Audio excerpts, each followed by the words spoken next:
ओम शांति। आज 10 मार्च 2026 है। आज की इस विशेष आध्यात्मिक चर्चा में ईश्वरीय महावाक्यों के अत्यंत सूक्ष्म रहस्यों पर हम मनन चिंतन करेंगे। ओम शांति। जी, ये मनन चिंतन हम सभी के लिए बहुत महत्वपूर्ण है। बिल्कुल। दुनिया की वर्तमान स्थिति को देखा जाए तो मन में ये विचार अवश्य आता है कि मानवीय दुखों, अनवरत तनाव और इस सुंदर सृष्टि के पतन का सबसे मूल कारण आखिर क्या है। आज की ये चर्चा उस गहरी आध्यात्मिक बीमारी को उजागर करती है जिसने स्वर्ग जैसी दुनिया को नर्क बना दिया है, और साथ ही हमें वापस पूर्ण सुख और शांति की ओर ले जाने का सटीक मार्ग भी दिखाती है। सही कहा। शिव बाबा आज इस बीमारी का मूल कारण स्पष्ट करते हैं। आज की मुरली का सार, जिसे हम मीठे बच्चे कहकर संबोधित करते हैं, उसमें बाबा कहते हैं, मीठे बच्चे, सबसे बड़ी बीमारी देह अभिमान की है। इससे ही डाउनफॉल हुआ है, इसलिए अब देही अभिमानी बनो। यह सार अपने आप में संपूर्ण आध्यात्मिक यात्रा का रहस्य समेटे हुए है। इस एक वाक्य में शिव बाप ने वर्तमान पीड़ाओं का सटीक निदान कर दिया है। सच में, सामान्यतः मनुष्य अपने दुखों का कारण बाहरी परिस्थितियों या अन्य लोगों को मानता है।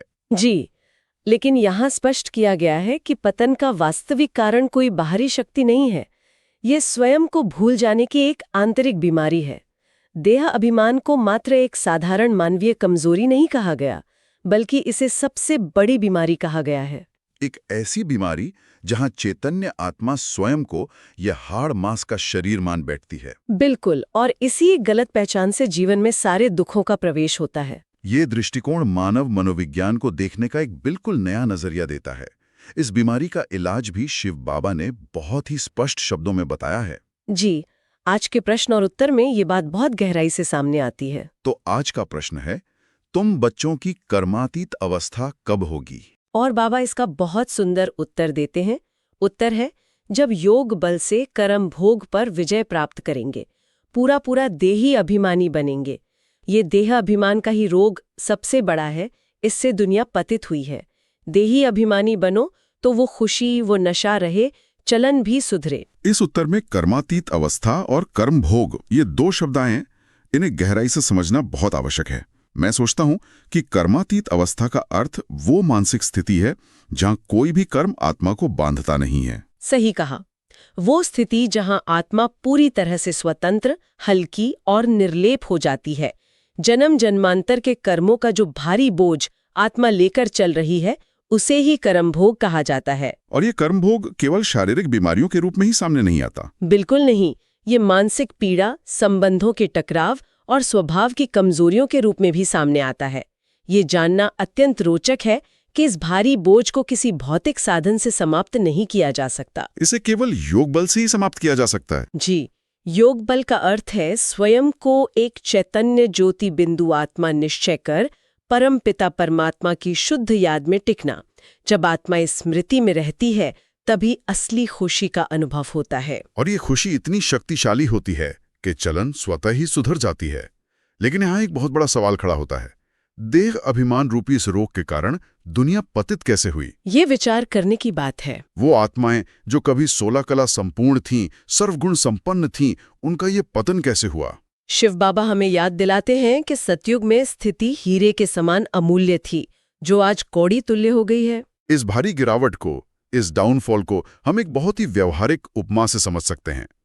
कल्पना कीजिए एक ऐसे शरीर की जो पूर्ण रूप से स्वस्थ है, जिसमें अपार ऊर्जा और प्राकृतिक चमक है। एक बिल्कुल निरोगी काया। हाँ, बिल्कुल। अब यदि उस स्वस्थ शरीर में धीरे धीरे कोई पुरानी और असाध्य बीमारी घर कर जाए, तो उसका प्रभाव एक दिन में दिखाई नहीं देता। वो बीमारी वर्षों तक शरीर को भीतर से खोखला करती है। जी, अंगों की कार्य क्षमता को कम करती है और अंततः उस शक्तिशाली शरीर को अत्यंत कमजोर बना देती है। देह अभिमान रूपी ये बीमारी ठीक इसी तरह काम करती है। सतयुग और त्रेता युग में आत्मा पूर्ण रूप से स्वस्थ और आत्म अभिमानी थी। लेकिन द्वापर युग से रावण राज्य अर्थात विकारों का प्रवेश हुआ। सही कहा।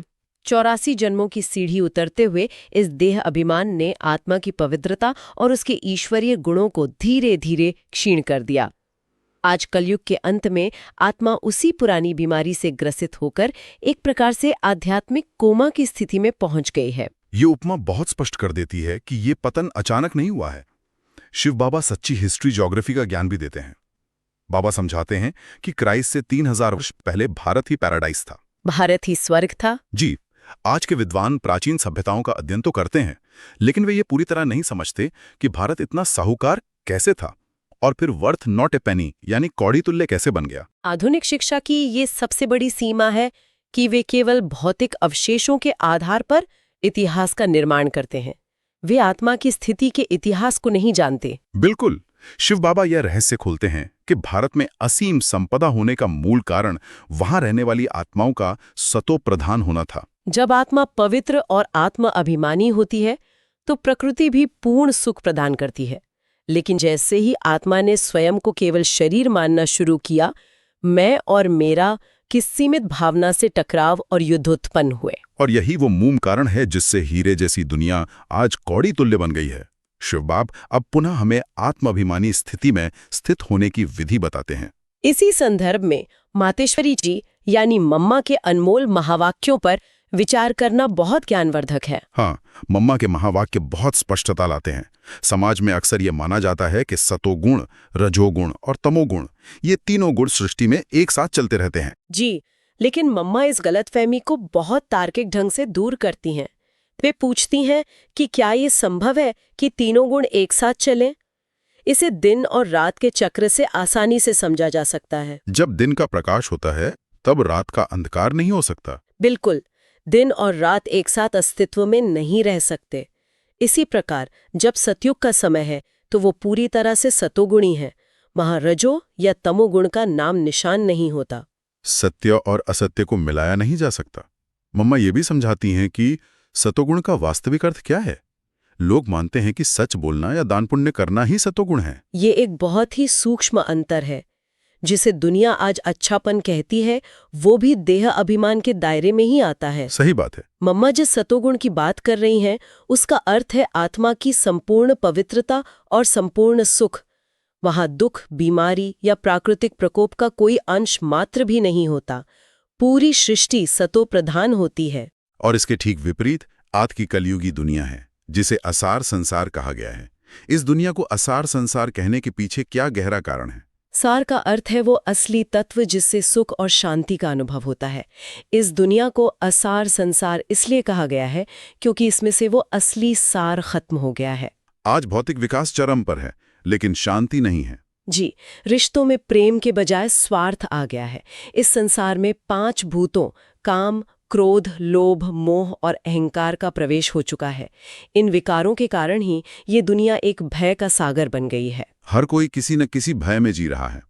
कर्म बंधन के इस सागर से आत्माओं को बाहर निकालने का शिव बाबा का कार्य अत्यंत महत्वपूर्ण हो जाता है। बिल्कुल, बाबा का कार्य ही यही है कि वे आत्माओं को इस कर्म बंधन के सागर से निकालकर अभय यानी निर्भयता वाली सतयुगी दुनिया में ले जाएं, सार वाली दुनिया में ले जाएं। ये असार से सार की ओर की एक बहुत ही खूबसूरत यात्रा है, लेकिन केवल ज्ञान सुन लेने से ये यात्रा पूरी नहीं होती। ज्ञान सुनना पहला कदम है, लेकिन सीरत यानी हमारे चलन का सुधरना सबसे आवश्यक है।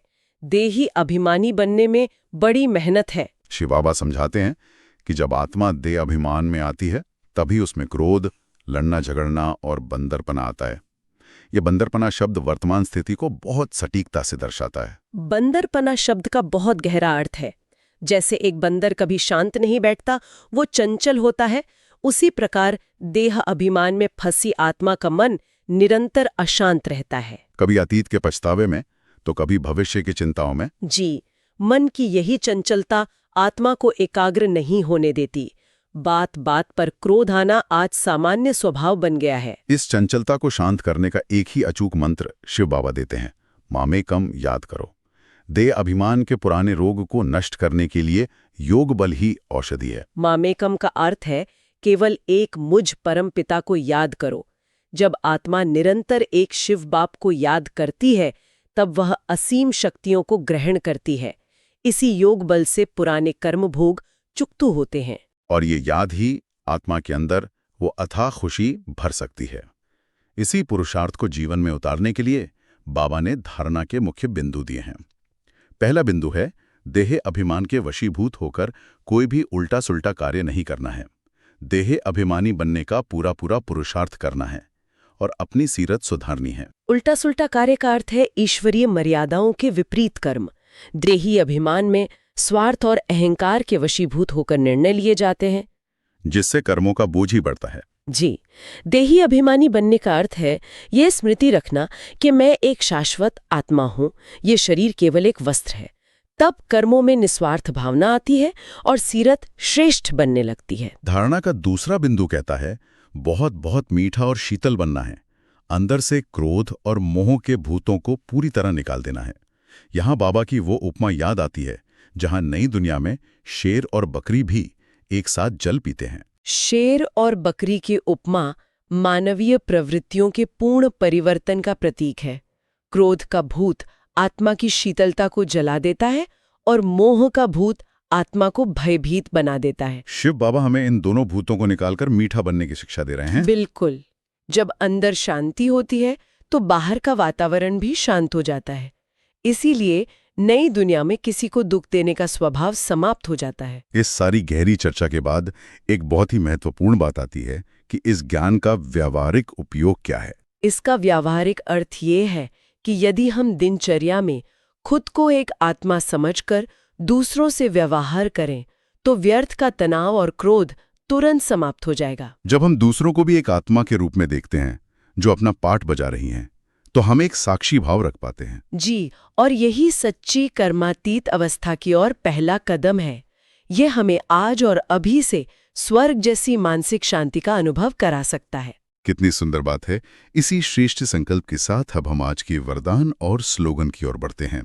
आज का वरदान है, रिगार्ड देने का रिकॉर्ड ठीक रख, खुशी का महादान करने वाले पुण्य आत्मा भव। इस वरदान में सेवा का बहुत सहज स्वरूप है। छोटे बड़े सभी को रिगार्ड यानी सच्चा सम्मान देना ही सबसे बड़ा पुण्य है।